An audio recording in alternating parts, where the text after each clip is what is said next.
عمران خان کی سطح کے لیڈر کو جو اس وقت وداؤٹ اینی ڈاؤٹ پاکستان کی سب سے پاپولر پارٹی اور سب سے بڑی پارٹی ہے، ان کو ان چارجز پہ اریسٹ کریں گے اور obviously آپ دیکھیں گے کہ کورٹس ایونچولی ان کو، ہمیں پوری امید ہے کورٹ سسٹم پہ کہ بری کریں گے، تو آپ حالات کو زیادہ سے زیادہ پیچیدہ بنائیں گے جو بھی یہ فیصلے کرے گا۔ لیکن ہمایوں صاحب، ہم نے ماضی میں بھی دیکھا نا کہ کس طرح سے نواز شریف صاحب کو بھی ریموو کیا گیا، جیل میں ڈالا گیا، احتجاج بالکل پارٹی لیول پر ہوتا ہے لیکن ملک میں کوئی ہیجان کی کیفیت نہیں ہوتی۔ لیکن کیا آپ سمجھتے ہیں کہ لوگ واقعی سڑکوں پر اس حد تک آئیں گے جس طرح سے آپ سب کہتے ہیں کہ عمران خان صاحب ہماری ریڈ لائن ہے؟ ہر دور ایک جیسا نہیں ہوتا، اور میں ذاتی طور پہ یہ سمجھتا ہوں کہ میں اس دور کو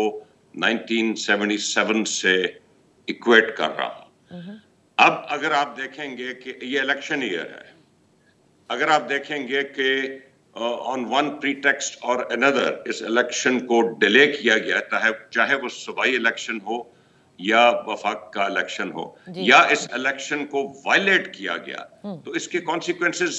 یہ مت سمجھے نادیہ کہ کیونکہ نواز شریف کی دفعہ نہیں ہوا، نواز شریف یا فلاں کی دفعہ نہیں ہوا تو اس دفعہ نہیں ہوگا۔ That is absolutely no guarantee. And if I was sitting in some power corridor making a decision, I, at least for my country, will not take that risk. کیا عمران خان صاحب اور موجودہ اسٹیبلشمنٹ کے بیچ کسی صورت آپ نے کوئی رابطہ کرانے کی کوشش کی ہو؟ نہیں جی، عمران خان کو کوئی ضرورت نہیں کہ وہ مجھ جیسے پارٹی ورکر سے اسٹیبلشمنٹ سے رابطہ کرانے کی کوشش کرے۔ اسٹیبلشمنٹ اگر ان کے کوئی، اگر وہ کسی قسم کی انفارمیشن کسی پارٹی سے چاہتے ہیں، آپ کو معلوم ہے کہ ہمارا صدر مملکت بھی اس وقت پی ٹی آئی کے ہیں،